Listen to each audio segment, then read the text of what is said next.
Nigga wanna see me fall. Stephen Curry, how I ball.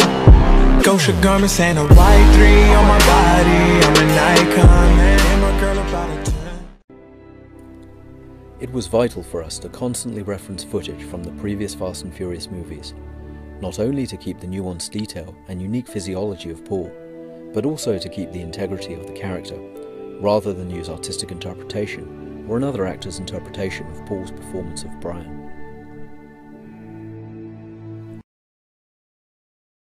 On set, a baseline performance was created with Paul's brothers, Caleb and Cody. This gave the filmmakers the ability to direct, light and edit the feature, and also for the other actors to perform and interact with. After each setup, we recaptured the facial performance in an 8-camera photogrammetry array. From this, we could replicate a digital version of the on-set performance.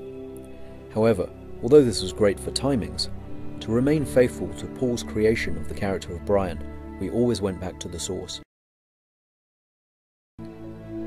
Without scans of Paul to perfect the shading of the skin, we used the next best thing. We scanned and fully recreated Caleb and Cody digitally to understand the way their skin reacted to light, and also how it dynamically changes, either through vascular constriction for different expressions, or other physical changes such as tiredness or exertion.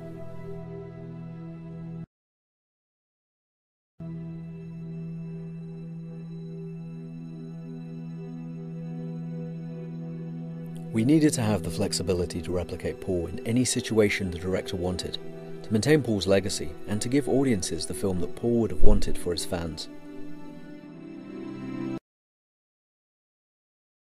For 260 shots in the film, we had to complete an authentic performance that was as close as we could imagine to the performance that Paul would have given for the character of Brian O'Connor.